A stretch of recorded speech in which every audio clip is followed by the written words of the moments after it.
turn me on yet, or have. And we've had a good time together. Those of you who've been here from the beginning, and those of you who joined late, we've still had a great time together. There's always more to learn. There'll never come a time where we'll say, I know it all, or I know enough. We should always be lifelong learners. And even when I lead a, quote, successful Sabbath school class, invariably, as soon as I get home, I think about, I should have said this differently. Next time I'll do this, or next time I'll do that. So don't feel like if you critique yourself, that's just normal. We should always be trying to grow. I wish I could remember the quote that Ellen White uses, that one of our goals should be to be better at the mission we're given in life. We should always be trying to grow. So I applaud you all for coming out for this. At the conclusion, you'll see my contact information. If you want to ask me questions or you need information, just simply call me or email me. I'm always available. I told you, as my schedule allows, I write a weekly article on ssnet.org. You can always go there, and I always have a list of questions that a lot of classes are using all over in Sabbath school.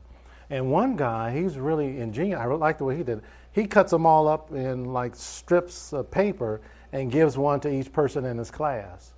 So he'll say, okay, Jane, what question do you have? And Jane will read the question. That helps him get some motivation going.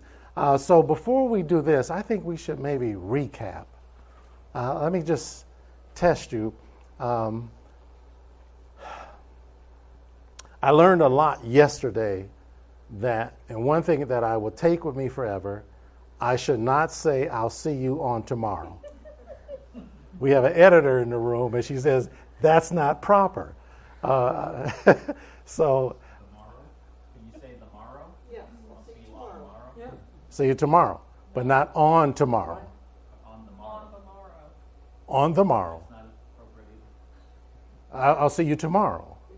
See, this is why I didn't want you to take that, because that's we're off the topic already. Okay, but I learned a lot. So let's do a recap. I think that's what we're going to do. We're going to do something differently. Let's do a recap. Let's see how well. Oh, that's the same thing. Let's see how well you guys have done. All right. So we covered two things in the class for those of you who are just joining us today. We spent time talking about the programs we offer and about how to facilitate a class so that it is engaging. And let me move this out of the way. And as all of you should know, the audio recordings of each session are on the Carolina website and on the app. And on that app, they are also asked for a, what is it called? Review? What is that called? Your survey. Yes. So, say what you want to say, but put your honest remarks there about what you thought about the workshop. So here's some of the things we talked about. We started with does anybody, who was here the first day? Do you remember the very first question I asked before we got here? I asked what our opinion of something was. Do you remember what it was? Who was Sabbath school for? I hope I spelled that right. I asked you when we thought about a successful Sabbath school, what did that mean? Okay? And we talked about a lot of good things. So now that we've had this time, I still want to know, how would you define a Sabbath school class program? What would determine it to be successful for you? What would it have to have? Growth? Who said that?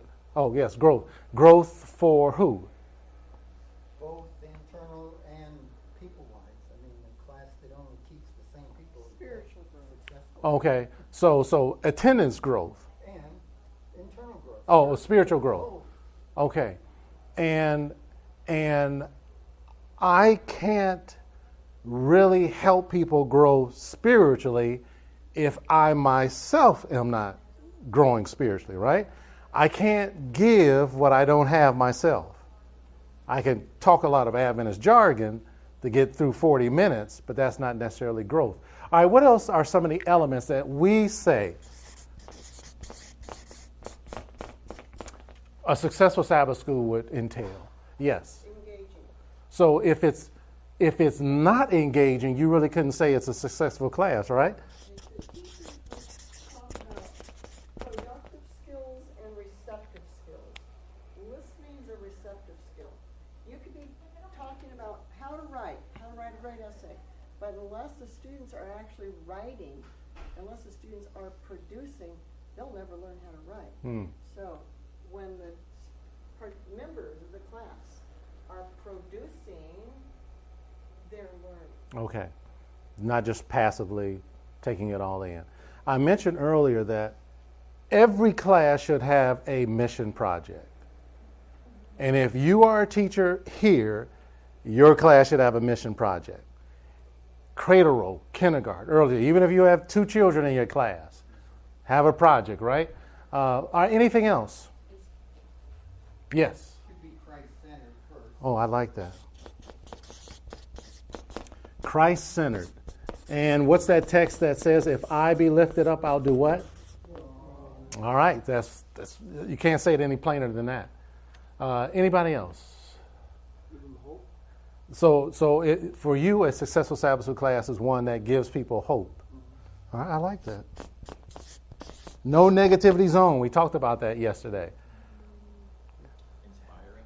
It should be inspiring, yes. Our job is not to just inform people of stuff. And that's not what Jesus did. He inspired people.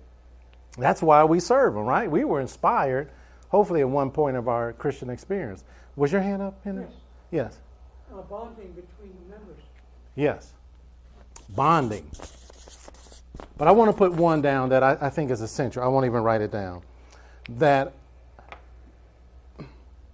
many people felt at certain times Jesus' ministry was a failure.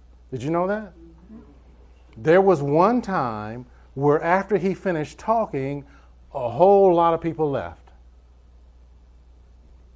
And he even asked his disciples, are you going to leave too?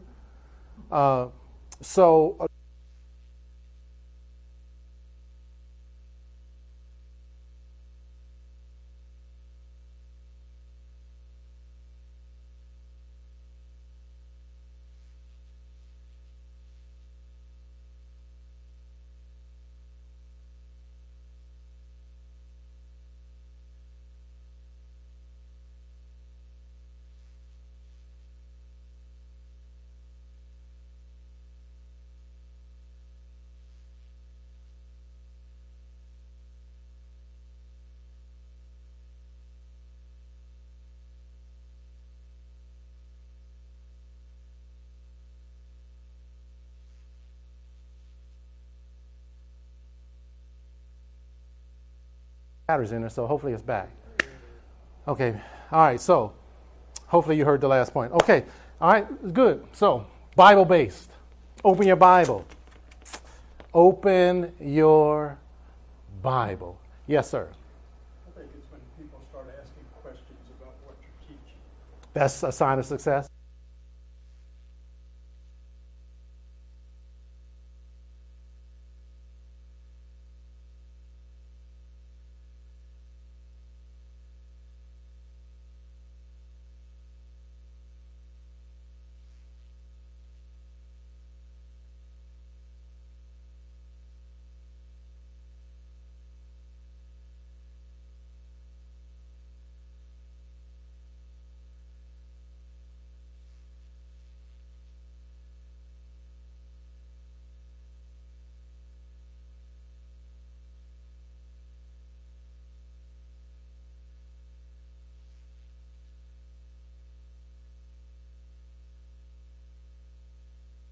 All we do is repeat what we already know. They're not going to come. It'll just be us old people there. Right now, it's senior citizen hour, and sooner or later they're going to say, well, listen, no one's coming. Let's just cancel it. We'll do something else. So that's what we're trying to accomplish. All right? We talked about who we're trying to track. One of the key elements, who are we trying to attract? You were the one who said it first. 21, 35 youth. We need younger people. And if I am a leader of a church, whether small or large, one of the keys to doing that is making sure my children's classes are as good as I can make them. Don't spare any expense, because the parents of that age group are the people we need in our classes.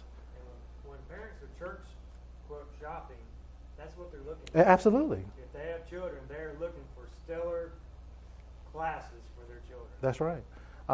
You can't get around that. And unfortunately, as I mentioned before, I've gone to too many churches where the children's classrooms are just, they're an afterthought. It's like let's just stick them here. Just, this will work. We'll store the banquet tables here, but we put the kids here in this corner here also. If we only had $100, give it to the children's classes, right? How should we attract them? What was my secret genius explanation of how we should attract people? Be nice. Just be nice. Don't worry so much about trying to get people informed about the doctrines of the church. It's the love of Christ that's going to draw people. And the more I can emanate that love, the better chances are I will attract people to come. There's some people that in my church, there is an older lady. Her name is Sister Mance. She's one of my older teachers. Standing room only in her class. There's another class next to hers. I won't mention the teacher's name. Good person. A little different way of approach. They might have one person, two people. Hers is standing room only. You know what makes a difference? She's so nice. And she's personable. And they want to be in her class. Yes. Well, that's kind of the question. I mean, we're talking about growing Sabbath school.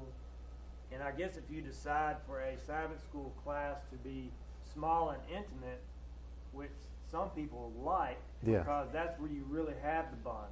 Yes. That's where you can really, it's more like a weekly check-in for folks. Mm-hmm. At what point do you grow past where you're not having that, to where it's something that's more like a sanctuary class where you can just slip in and get lost in the Yeah, crowd? that's a good question. That many of us wish we had that problem. I don't know the answer to that. Most teachers, if their class is growing, they don't want to see those people leave and start another class. So how that happens, I don't have good. Jesus' Sabbath school class on the mountain. 5,000 men, not counting women and children. Ooh. So what are you saying? I'm saying each one of them felt they needed to be there. Oh, I see. Each one of them felt they were loved, they were accepted, they were appreciated. Yes. They were learning something. Yes. The size is not as important as The quality of what's happening. I disagree. I disagree too. If you've got people in, if you got a 15 member class, Yeah. and 15 people are contributing to Yeah. the discussion. Yeah. You put people in a 50 member class, some of those 15 members are going not Yeah. talk. I understand. They feel more comfortable Yeah, in it. and I understand his point, but let's just make sure that there's books written on this subject. There's tons of books written on small groups, things like that, the ideal size, and how many it takes for people not to feel intimidated if they're a visitor and all. There's all kind of stuff on that.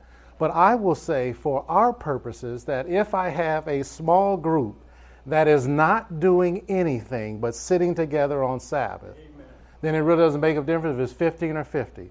It's just the 15 have more chance to talk. That's important. It is important, but if I have 15 people, chances are I will get more done than if I have a crowd of 50 or 500. Because we're 15, we probably know each other, we fellowship throughout the week. So it is better. It has its perks for sure. So we won't beat the point too much, but yes. I teach a class at Myrtle Beach. Yes.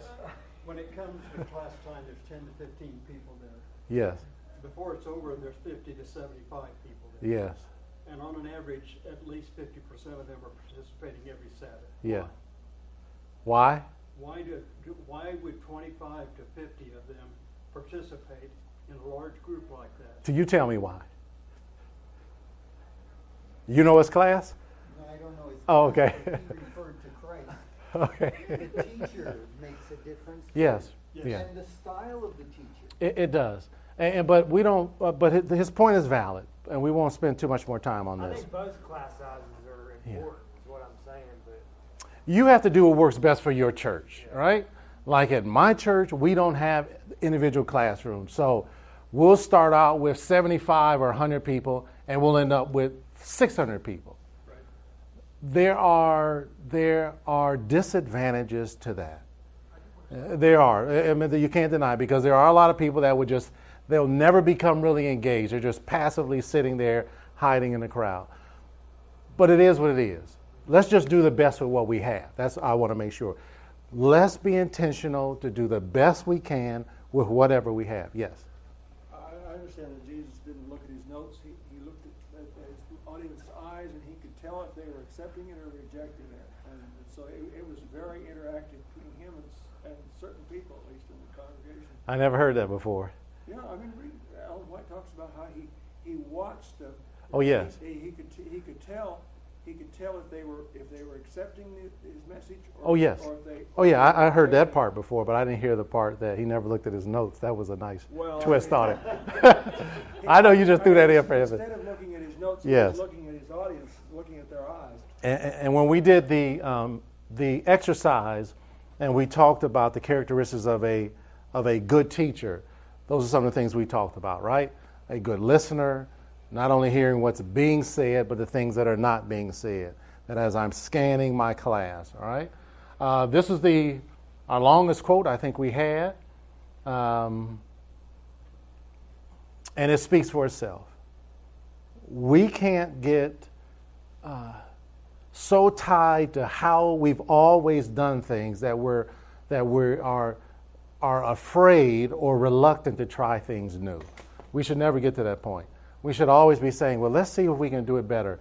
And I mentioned a story when Jesus taught from a boat, as far as I know, that had never been done before. I don't see any other record.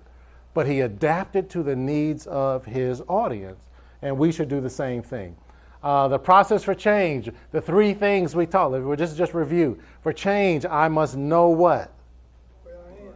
I must know where I am. I must know Where I want to go. where I want to go, and I got to have a plan. And we did a big exercise that gives us some ideas of how we can look at things differently. We struggled with some of it. We got some of it done, but I must know where I am. I must know where I want to be, and I must have a plan. All right? Is it worth anyone's time to come to your program? The days are long gone when we can just beg people to come to Sabbath school. It doesn't work anymore. Only our generation and older will sit every week in the same boring class. We'll do it. We don't care how bad it is. Some of us, we don't have anything else to do. We've been locked up in the house all week, and we are happy to sit in that class. But my daughter, who's 30, and your daughter, and your son, and your grandchildren, they're not coming. And we can't just say they're not spiritual, because I see on Facebook they love spiritual things. But it's got to be worth their time. And if they don't see value in it, we can shame them all we want. They're not coming. Hit the values. I told you, if you forget everything else, you had to remember these two things. What are the two things I want people to leave feeling? I know he knows because he said one earlier. What are the two things? They must leave what? Both inspired and encouraged, not just informed. I want to inspire people. We can reach a higher level in our Christian experience. And I want to encourage people to deal with whatever it is they're facing in life. And as you said earlier, hope.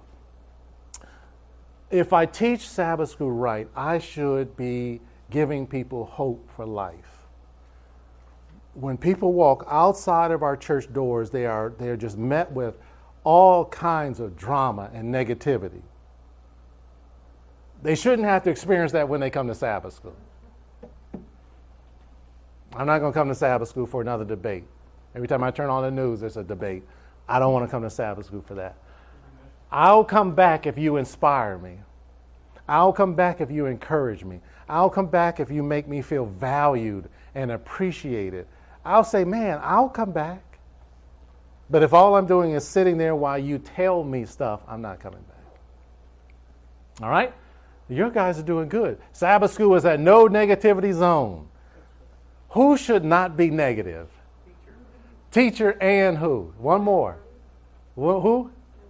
No. Superintendent. Don't start Sabbath school criticizing people for being late. They know they're late. But we have a member that will always. Don't let them do it. Don't just try to stop them. You just thank people for coming. Start on time. If Sabbath school starts at 9:30 and there's one person there, start at 9:30. Right? No one likes. I understand. We don't want to give all our thunder out too early, but go ahead and start. All right? No negativity zone. Satan's work is to discourage the soul. Don't let that become our work. When you're putting your materials together, why not, according to the book of James, which is my favorite quote, that if any of you lack wisdom to do what? Yeah, so why not say, listen, I need to teach this week. Give me the wisdom to craft my discussion in a way that is inspiring to people. Why not ask them that? Because I sure ask when I can't pay the light bill, my prayers are clear. I need help paying the light bill. Why not have the same emphasis on help me to teach this class? I don't have the wisdom to do it, okay? All right. We did a public program. We had a winner here that stood for what? Who was our winner? It was on that side. It was between you. All right, what did this stand for? What was the first one? Oh, boy. Are you willing to pay the cost? Survival or I must give a clear path forward. But it's going to cost you. It's going to cost you time. There'll be some periods that are uncomfortable. Do I just want to survive and have my Sabbath school say, well, we made it through another week? Or do I want to have success in Sabbath school? Do I want to see? My dream is for Sabbath school to come back to where it was before, where it was the lifeblood of the church. Now when people say that, I don't really make much. People say it. But if Sabbath school currently is the lifeblood of the church is in intensive care. Yeah. Because most Sabbath schools are, if they're not dead, they're almost dead, right? Yes. I just want to give you an illustration of that. Yes. Class, and we were having a lesson concerning if someone strike you. Jesus said, "Someone strike you." And Yeah.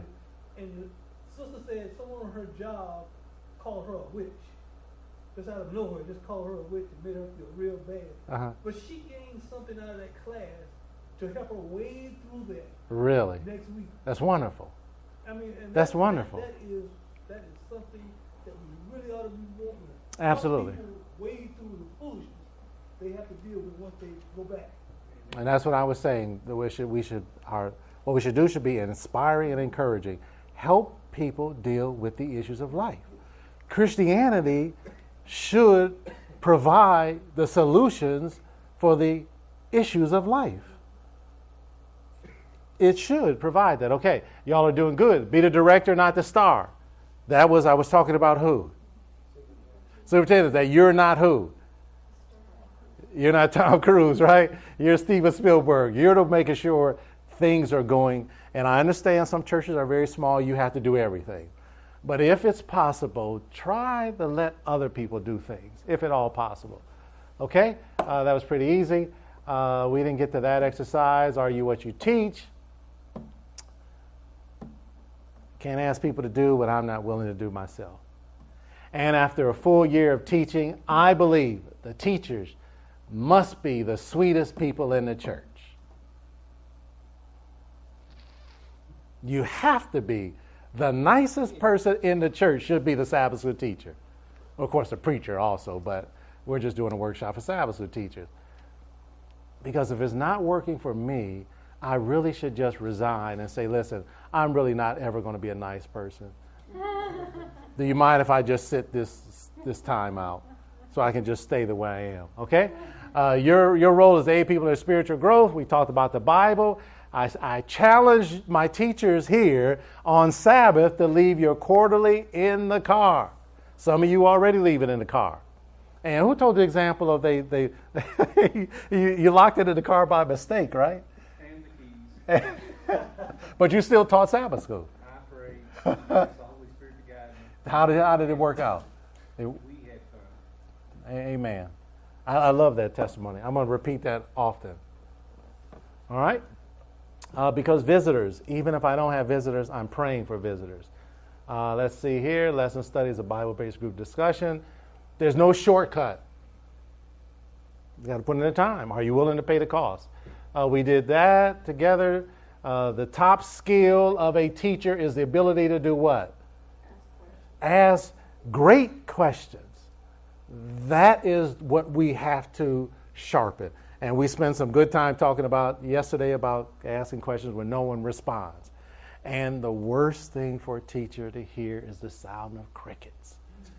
We just, they're not saying. It's only been 3 seconds, but if they don't say anything about 5 seconds, I'll answer my own question. And we have to avoid that.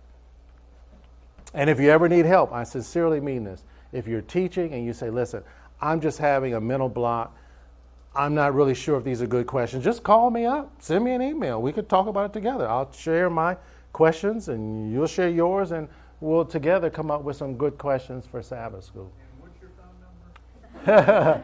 It's going to show up in just a second. I'm serious. I am absolutely serious. I have a lady every now and then, because we've gone to England 3 times to do sessions over there, camping, things like that. And I have a lady who contacts me from London. It doesn't matter to me. We're all in this thing together, okay? We talked about being prepared, find the theme that instead of teaching Sabbath school Sunday's lesson, Monday's lesson, Tuesday's lesson, we're going to find the theme of the lesson and build our questions around that. We did that exercise. The aha moment, what did I mean by that? Does anyone remember? The teacher has to have something that just clicks and goes off. Yeah. Going off Yeah, through the week, when I'm studying, I have to have an aha moment. There should be something that I just didn't see that before. Because if I don't have an aha moment, chances are neither will anybody in my class. And we will never exhaust the Bible. There'll never be a time we say, there's nothing else for me to learn. It won't happen. All right, let's see here. At the end of my class, there should be a takeaway, but it needs to be relevant. It's not just get up and talk. Where am I taking people to? What is the point that I'm trying to convey? All right, we talked about questions, bad questions, good questions, best questions. We read from the book on questions. We talked about showtime. Give us some energy. They're feeding off of your energy. Even if you are a reserved person, as I am, very shy, as I am, when it's Sabbath school time, I know that I have to bring the energy. Now, I'm not bouncing off walls. I'm not going crazy. But I'm at least letting people know I'm excited to be here. Right? Because I don't want them to feel like, man, this is going to be bad. He doesn't even want to be here. Okay? Emotions. Our winner, we had Henry did a great emotion. Which one did you do, Henry? Joy. You did joy. What were you trying to do the first time? That was a hoot. You did a good job, though. I'll never forget that one, I tell you. Let's see here. Start smart. I told you what I do. What I do is not the way that it must be done. But my goal when I start Sabbath school is as soon as possible, I want people's hands in the air. I'm not trying to tell them about how my week has been and all this stuff and just building up for another 10 minutes talking about me. I need to get people's hands in the air. So I always start with, does anybody remember what kind of question I start with? Starts with a D. followed by an E, then an F, then an I. Definition. Oh, I'm glad you got it. Okay, definition question. So I'll start next week. I'm not sure the word I'll use, but let's say the lesson is on last day events, okay? And so I'll just say, for the sake of argument, let's say I want to use the word saved. Let's say, just pick saved. I'm going to start my class next week by saying, listen, I want to make sure we're all on the same page today. We're going to spend time talking about being saved. But before we get started, what does the word saved mean to you? I'm not asking anybody what the lesson said about it. I'm not asking anyone what the Bible or Spirit of Prophecy said. All I'm simply asking is, what does the word mean to who? How many people can answer that? Everyone. I just want people's hands in the air. That's all really I'm trying to do. I'm not trying to show that I'm so deep and smart and studious. I just need your hands in the air. So once I get your hands in the air, I'm getting answers. Even if I get the right answer, I'll keep going. I'll say, yes, I love that. I love that. Does anybody else? And I'm signaling, I want participation. And then we'll take it to the next level. So start smart. Guide your class with questions. One of my pet irritants is to be in a class and people raise their hand and the teacher will say, well, we need to move on. I find that rude. So when I want to move on, I'll just ask another question. And even if I see your hand, I say, oh, I see your hand, but let me just ask this question. And chances are when I come back to that person, they'll either say, oh, no, that's okay, or they'll answer the question, but we made the turn. But I don't like hearing that, well, I need to move on. Just ask a different question, all right? Do the 3-step. This is the most profound thing that I've discovered to be a Sabbath school teacher. I'm telling you, it works. Somebody must email me next week and say, I did the 3-step and it worked. I'm going to start Sabbath school saying, oh, okay, class, what does the word save mean to you? I'm going to ask the question. I'm going to get multiple answers, and then I will say, can I get a volunteer to read whatever text? John 3:16. When we read the text, I won't start talking about something else. That is my setup for my next question. Now that we read the text, I'm going to ask my class, what does this text tell us about whatever it is we're discussing? So I'm back up here at the top. All I did was ask another question. I'm going to let multiple people answer, as many as I can. And then I will say, can I get another volunteer to read another text? I won't read the text myself. I want people engaged. And they'll read the text. I'll do the same thing. What does this text tell us about whatever it is? And if I do this 4 times, 5 times, I'm out of time. I'm telling you, if you go at a good pace, you'll catch them off guard. They won't know what happened. Don't announce that, hey, we're going to try something different. Don't do that. I should have told you that. Thank you. Don't do that. Just do it. Because they'll put their guards up. And I'll give you a little secret if you're a superintendent. I don't know if I really should share this, but I've done it, so I'm just going to be transparent about it. If you're a superintendent and you're making changes, we are naturally resistant to change. All right? Inertia. Huh? Known as inertia. Oh, okay. So what I will do is say, let's just try this for 3 months. I know this is the way it's going to be. But by me saying, let's just try it for 3 weeks, 3 months, 6 months, however the big thing is, people they'll say, okay, we'll just try it then.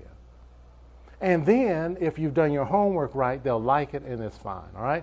So just don't go in and say, we're making sweeping changes in Sabbath school this week. No more of this. Don't do that, okay? Sabbath school didn't go bad overnight.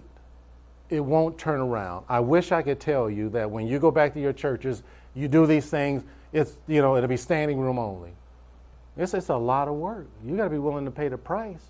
You can't give up. You can't say, well, this isn't working. We've been trying it for 2 weeks and the people aren't happy. You have to tough it out, okay? Hijacked. Oh, there's a hijacker in every church at least. And sometimes And Steve, I want to tell your story. Can you tell your story, please? Would you mind telling it? My name is Steve, and I'm an alcoholic. My name is Steve. I am from the Myrtle Beach Church.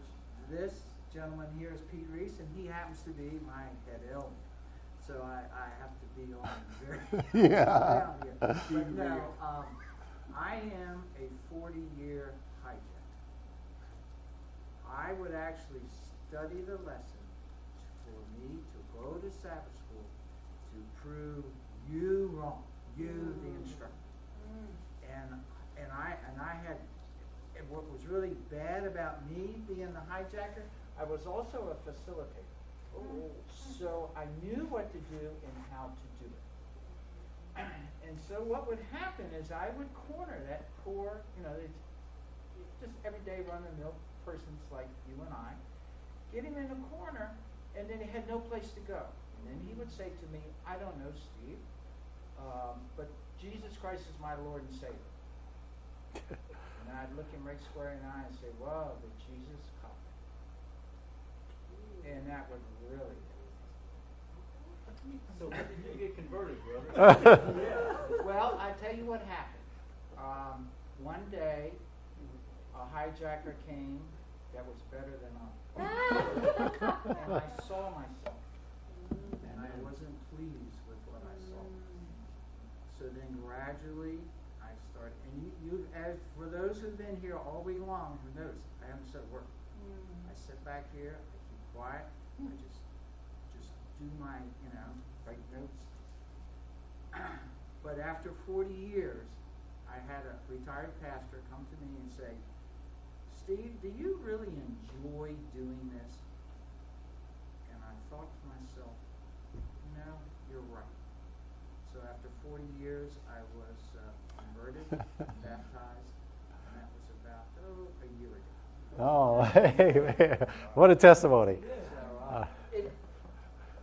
sometimes your hijacker can last a long time, but Yeah. it works in the end. But isn't that also a testimony for the Sabbath school teachers to put up with? Oh, Yeah, yes. it's a testimony Oh, for yes. Christianity, Right. for sure. Yes. Yes. And as I mentioned yesterday, when we talked about some of the scenarios of what to do with hijackers, what we don't want to do is give an opinion on what they're saying. Because now I've allowed myself to be hijacked. Because by all rights of conversation, they should be able to say, oh, no, if I say, oh, that's not what the Bible says about that. That's not what the Bible meant about that. Then they can say, well, yes, it does mean that. I'm just not giving an opinion on that. We're just not talking about that today. All right, so those are the things we want to do. We went through those yesterday. It's your class. You have to land this class safely. Don't allow anybody to intimidate you. I've gone to some churches where they really need to reach out to their pastor and say, Pastor, this is what's happening in my class. Help me, all right? Sometimes you just need to get help because there are different churches that people will target because they find a weakness or vulnerability in the teacher that they know they can, get their issues out. Okay, teach with power, we talked about that. Pray, prepare, pray some more. Open with a plan. I know my first question. I know the text I'm going to use. I know my follow-up question. I know the stories I'm going to tell. I have a plan, all right? Wear a smile. Don't take yourself so serious. Be the same person you are at the potluck after church when you're teaching Sabbath school. I know people get nervous. A lot of people hate being up front. They're your friends. They're your family and friends. You sit with these people every Sabbath. You talk in the vestibule. Just be yourself, okay? Expect success. Don't go in talking about I've had a rough week. I really didn't have a lot of time to study. I had to work 2 shifts. No, don't do that. No, don't do that. Recognize your purpose. Your job is not to know everything. You just need to know this week and find a way to guide people through that. Let's see here. So now here's my phone number. And you'll see that again later. But feel free to call me at any reasonable time. And here's my website, and you'll find a link for some YouTube videos that I told you I have, where I go over different things, the 2 things that teachers must know, how to sell Jesus, things like that, how to put together your materials. I go in a lot of detail that you'll find a link to that. And okay, so with that being said,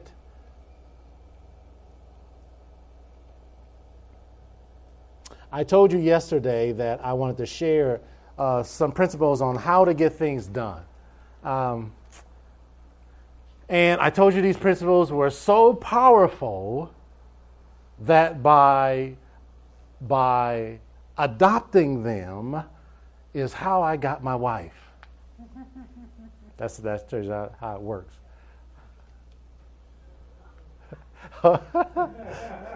Oh, let me tell you what happened. I don't know where I was at. I was at a church recently. I think it was in Brooklyn recently, and I told the same thing because it's true. I'm just telling the truth. And so 2 single guys in the church were like really taking notes. Like, okay, I said, did you get that note? Like, he was ready. He was going to use this on one of the sisters in the church. So I do matchmaking on the side. But it's one thing to have a small group. It's another thing to get things done. It's one thing to be a Sabbath school leader. It's another thing to get things done. I don't believe that we should just try to exist, like just make it through the year or make it through the term. I believe we have to get things done. So I want to share 4 principles that will make a difference. These principles will make a difference. The first one is D, and it stands. Here's the text. I went too fast. All right, Luke 5:3-6. Can you all read that? Are my fonts big enough this time? They could be better. It could be better. Okay, I'll try to make them better next time. You need a size 42 for this size of print. 42 font. Okay. All right, here's the text. This is a fascinating text. And he entered into one of the ships, which was Simon's, and prayed him that he would thrust out a little from the land. And he sat down and taught the people out of the ship. Now, when he had left speaking, he said unto Simon, launch out into the deep, and let down your nets for a draught. And Simon answering said unto him, Master, we have toiled all the night and have taken nothing. Let's just stop there. In essence, what was Simon saying right here? In essence, what was he really telling Jesus? You don't know what you're saying? Okay. Been there, done that? What was he saying? And what else was he saying? Hopeless? We're the experienced fishermen, you're not. Exactly, that's true. They were experienced fishermen because that time of day, as those of us who read the background, was not the perfect time or the best time, right? What else was he saying at the core? What do you think he was saying? That's something that we say as well. We haven't walked in our shoes. And walked in our shoes? I'm very frustrated. I'm very frustrated. Let me suggest that I believe what Simon was saying is that we have done the best we could with everything we had, and we don't have anything to show for it. That's what I feel. If you boil it down, he was saying, we did the best we could with everything we had, and we have nothing to show for it. And many times that is how we feel about our church, and for the sake of this class, our Sabbath school. That we've tried everything we can, and we have nothing to show for it. But Jesus there's never a point where he says, well, that's it. I can't do any better for you. That'll never happen, right? So he says, listen, I'm just going to do it just because you said to do it. There's no reason that I should expect success, but simply because you said do it. I can't understand why you're asking me to do it, and I'm telling you, this is how we must approach what we're doing in ministry. There are things that he asks us to do that don't make a lot of sense, but we should do it. It's our task as leaders and ministry leaders to find out what his instructions are. I believe personally that we have great assistance in the spirit of prophecy.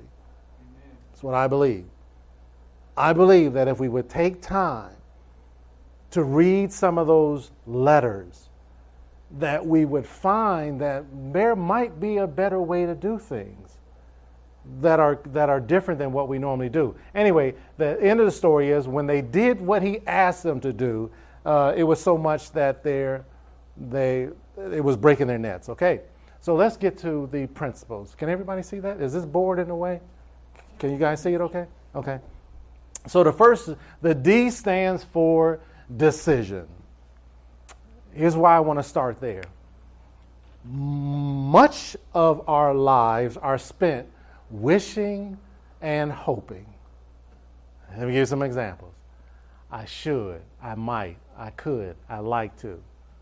I always thought about writing a book. I should write a book. I might write a book. They said I'd be good at writing a book.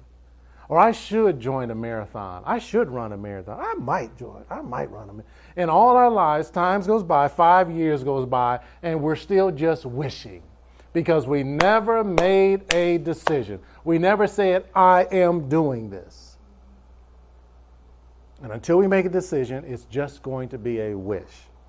Now the decision, and I think even the Bible says, choose you this day, make up your mind. Just make a decision. Sometimes a bad decision is better than no decision. Make a decision. Now here's for us as ministry leaders, what is it that we really want to accomplish in Sabbath school? That's where we started on our Hit the Mark. Are we just trying to maintain traditions or are we trying to do something? I need to make that decision. Here's where we have an issue. I say focus on the good your decision will bring, not the obstacles you will imagine. Instantly, I don't know what it is because I really don't understand the human mind well enough, but when we think about doing something different, we instantly see how difficult it would be in our mind. Right? My wife said we're going on this green smoothie diet.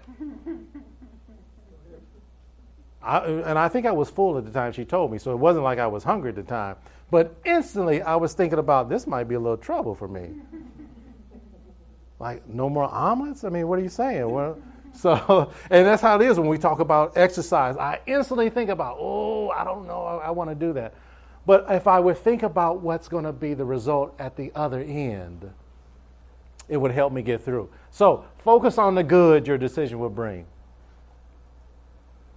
And here's what I want you to do. When you get back to your church, this works personally too, I'll tell you, because I told you this how I got my wife. Since she's here, she's going to have to just deal with the embarrassment.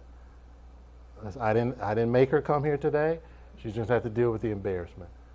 But I had made a decision. That's going to be my wife. And I'm going to just play this out, okay? So, sorry, Shelley. I just apologize up front. Don't mention bring it up later. Okay. When I get back to my church, I'm going to list with my team 5 things our ministry will do this year. I'm not going to say what we want to do. Here's some of the things that I don't want you to say. We're going to make a difference in the community. That doesn't fly. That's nothing. Yeah, that's not saying anything. I want you to say with your team, these are the 5 things we are going to do this year. I know half of the year is gone, so maybe you're going to have to take your list down to 3. And we're going to talk about being accountable. If I don't write it down, it's really just talk. If I don't write it down, it's just talk. So I need to write something down. I need to put some things on a calendar and say this is when this is going to get done. Okay, so the D stood for what? Decision. I need to make a decision. Let's move past talking about it. Let's be about it. And I'm going to list 5 things my ministry is going to do. The E stands for effort. What are you going to do? When I sit down with my ministry and with my team and say, these are the things we're deciding to do, what is our action plan? Let's write it down. Let's hold ourselves accountable. This is what we're going to do. This is the date we're going to do it. Hold yourself accountable. You'll be surprised what you can do. If you don't have any timeline or deadlines, it'll never happen. And at my church, I apologize, our church is large, we have more resources, but our core team is always the same people. I mean, I could have a staff of 40 people, but there's only like 8 people that I can really count on, right? And when we've done some incredible things through our Sabbath school department, incredible things. And a lot of it is because we sat down as a team and we made a plan and held ourselves accountable. All right? Okay. A real decision, Anthony Robbins says, a real decision is measured by the fact that you've taken a new action. If there's no action, you haven't truly decided. Okay? So the D stood for what? The first E stood for what? All right, and there's another E. The next E, and this is what I want you to do. First, let me give you this. When you get with your team, this is self-explanatory. Write down what you're going to do. We made the decision. How are we going to get that done? Jane, your job is to X, Y, Z. Here's the date we're going to reconvene. Terry, your job is the X, Y, Z. Here's the date we're going to reconvene. Write it down, okay? Any questions so far? Can you give us an example of what the church has done? Like our church? Our church is probably the only church that has what's called a mobile ministry stage. We have this huge thing. It's too big for this room. It's twice the height of this room. It's a big cube that you pull behind a trailer, and it unfolds into a stage, the kind you see concerts in the park with. Well, we got that through our Sabbath school department. Let me tell you how it happened. We've done a lot of things, but this is one of the things that I'm proud of. It's called Hope on the Move. We even had it painted on the side, so when we open it up. We found out that the North American division was giving funds for investment projects. We found out the day before the deadline. Somehow the news never made it to our church that the funds were available. And so we convened our team and we had to do all this paperwork. We came up with all the information necessary through a series of conference calls, submitted it the next day, and lo and behold, sometime later they sent us a check for $25,000 through Sabbath school. We had what's called Super Sabbath School Day at our church last year. And I'll tell you how it unfolded. We wanted to do something different for Sabbath school. Sabbath school, is just kind of predictable. Let's be honest. It's predictable, which is okay. There's nothing wrong with that. But we wanted to do something special. So as our team, we talked about, let's do a Super Sabbath School Day, sort of what we talked about in our exercise.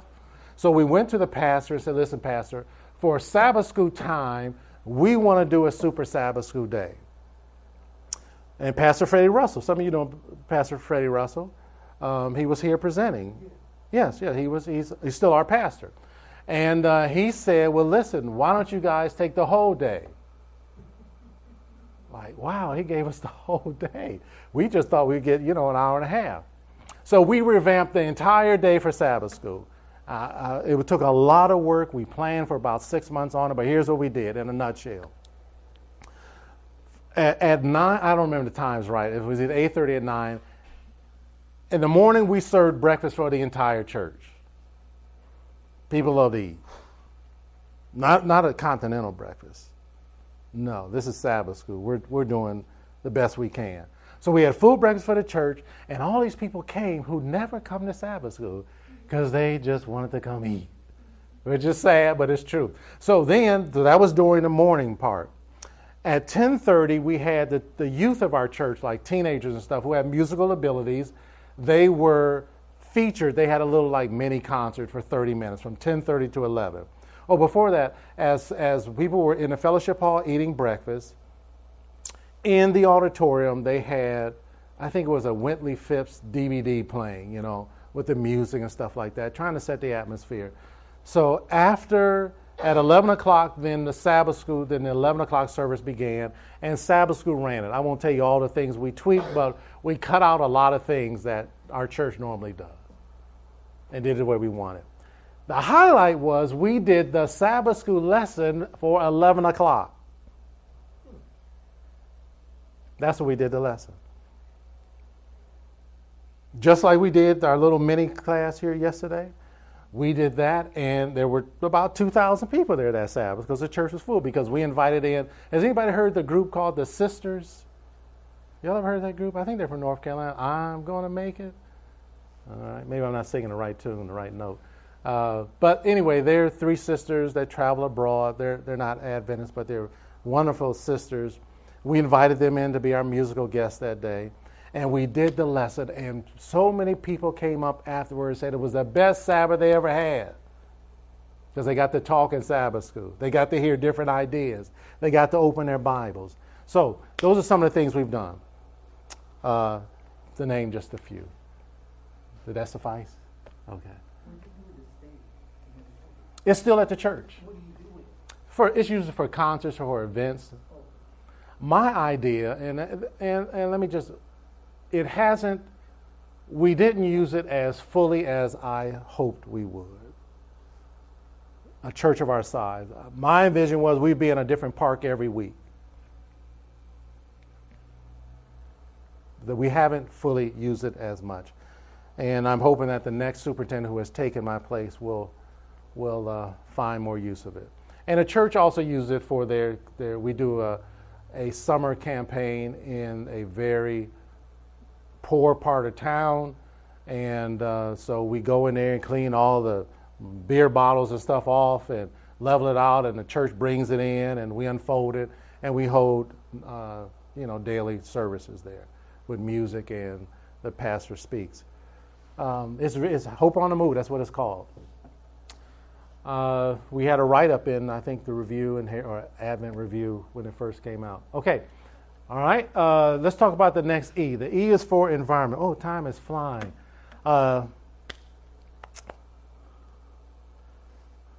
Before I talk about the environment of a team, how to build a team, I just want to talk about on a personal level that I believe one of the most profound questions that you can ask yourself, that I can ask myself, is simply, who am I around? And what are they doing to me? That's the question we need to ask ourselves. Who am I spending time with? And are they helping me to get where I'm trying to go? Or are they a hindrance to me? And, I'm not saying that you should disassociate yourself from your family and friends. I'm not suggesting that. But we all have influence on each other. And I need to be serious. I'm serious about I don't want to go through this whole motion and be lost. That makes no sense to me. So who am I around, and what are they doing to me? But as far as a team, I need to build a culture of teamwork. And I want to just give you a few highlights here. They're self-explanatory. I have to lead by example. I can't ask other people to do what I'm not willing to do. I can't ask other people to be at church at 9:15 and I don't show up to 9:45 and I'm the leader. I can't ask people to do extra things to move the program forward, and I'm not willing to do anything different. And I don't know all the answers. If you're the smartest person in the room, you're in the wrong room. You can't know everything. Okay? And I told you yesterday, we spent some time, or day before yesterday, I believe we should celebrate our teams. Large or small. Find a way to show appreciation for the people that are a part of your team. Something. Even if it's a bookmark, bring them up on one Sabbath and say, this is all we have, but we want you to know we appreciate your efforts. Don't let a year go by without celebrating your team. That makes all the difference in the world, because people are volunteers. They're not being paid. Let's show them just some simple kindness. And you have to inspire them. Stay positive. Don't be negative. You're not getting the support from the church you want. You just try to keep that to yourself if you can. Don't get your teammates all riled up about the same thing. Another way to keep positive is to communicate. There shouldn't be secrets between just the select few on your team. Be open. Communicate openly. This is where we are. These are our challenges. These are the funds we have. This is what worked. This is what didn't work. Communicate. I believe that we should do everything in excellence.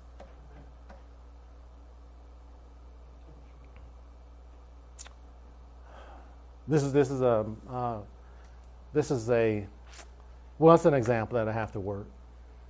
When I took over as superintendent at my church, I told you I served as 9 years as a superintendent of Berean.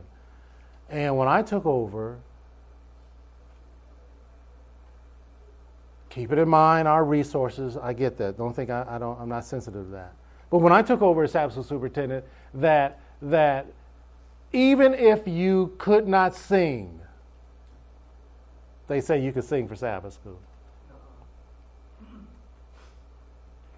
Because they say it's just Sabbath school. I know, I agree with you. No, we couldn't have that.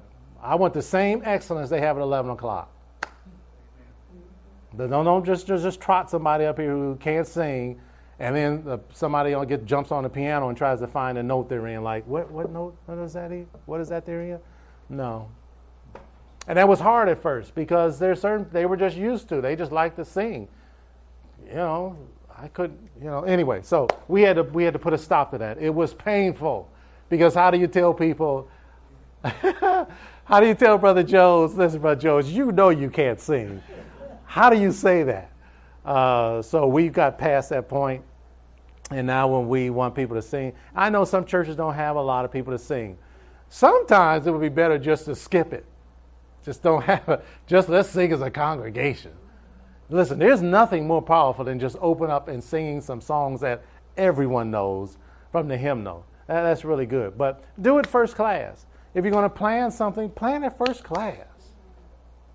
Don't just throw something out. We're doing this ministry as unto the Lord. Do it first class. Okay, so the D stood for what? The first E stood for what? I must put in what? And the next one is I have to build a culture by protecting I got to protect my environment. And here's the P.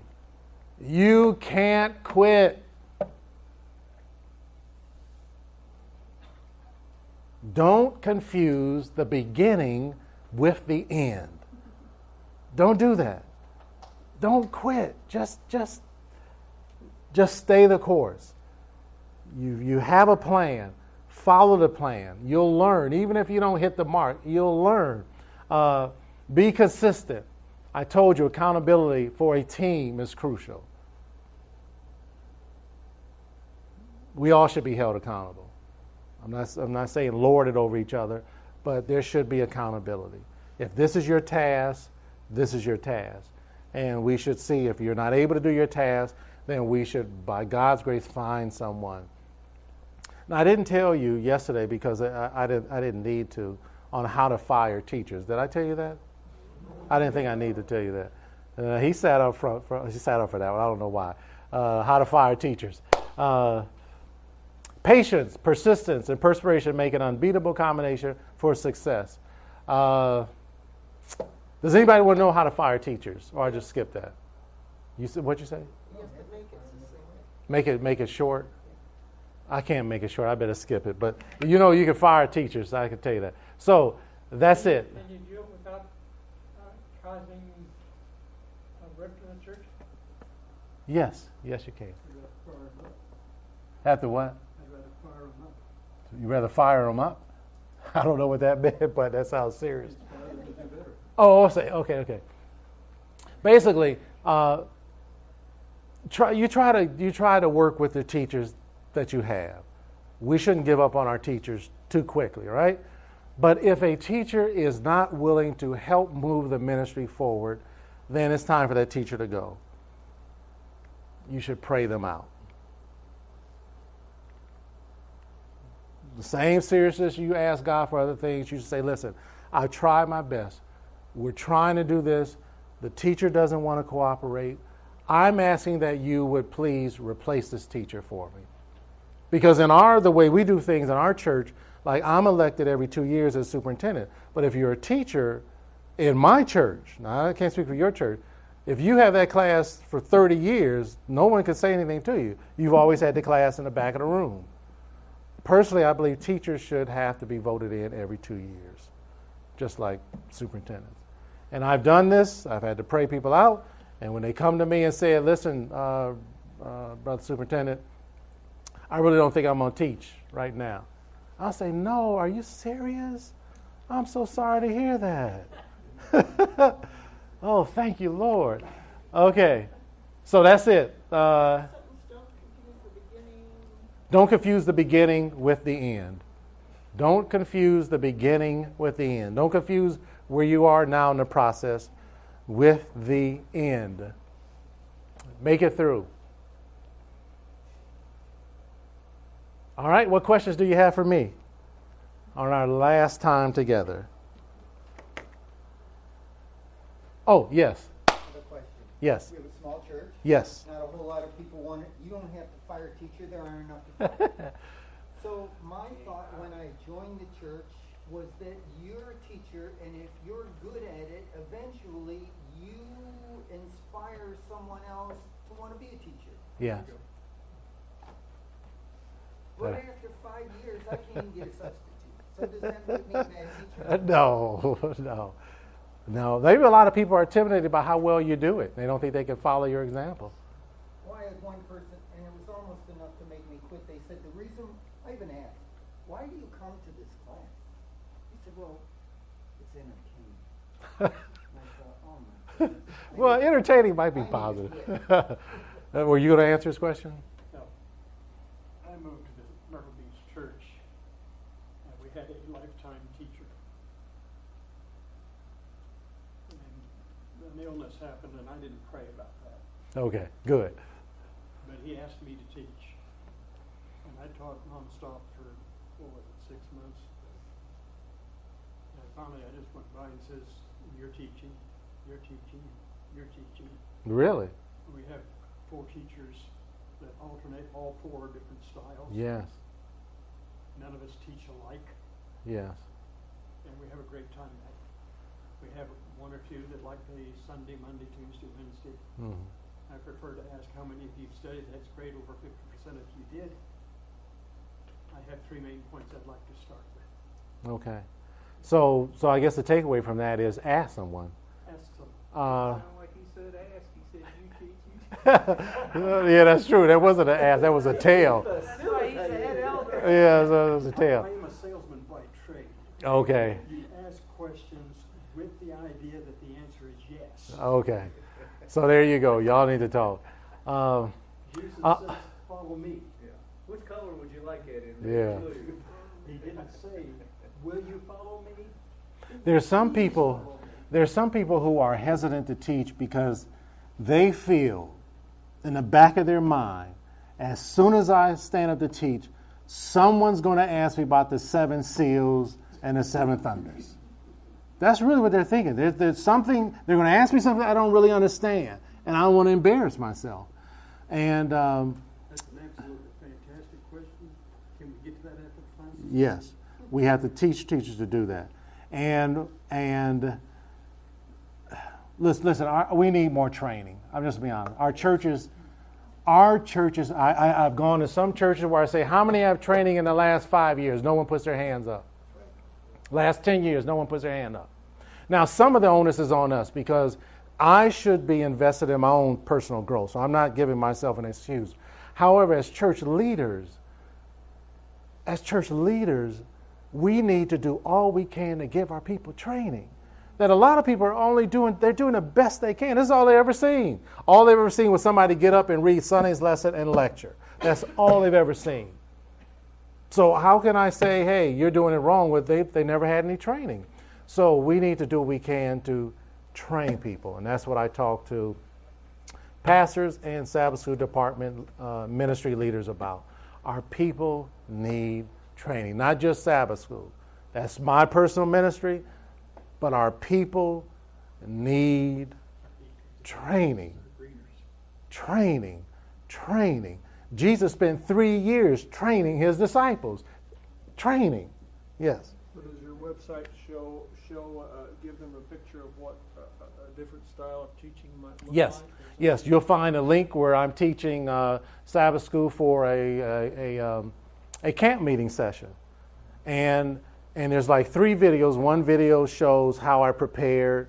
The next video shows, I think, my outline. The third video is the actual Sabbath school session for the South Atlantic Conference. So you'll see that I started just the way I told in here. So it shows that. If I'm to be considered an example of successful teaching, it shows that.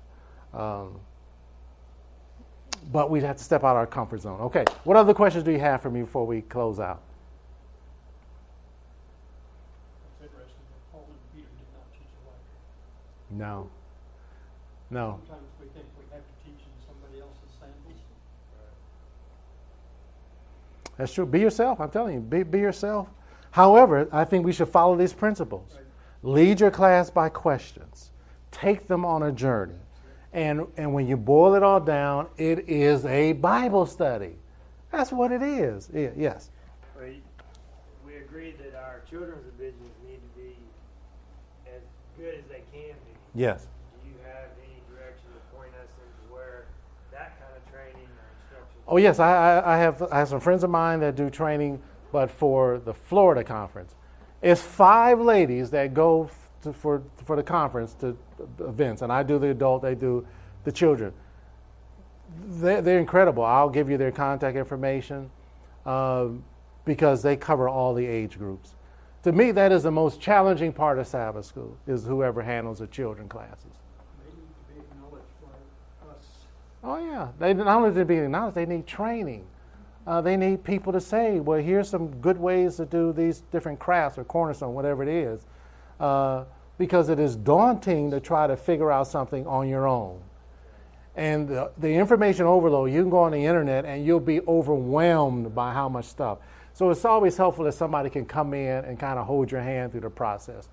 And Francine Long and her team do a wonderful job. If you email me, I'll put you in touch with them, and we definitely can arrange some help.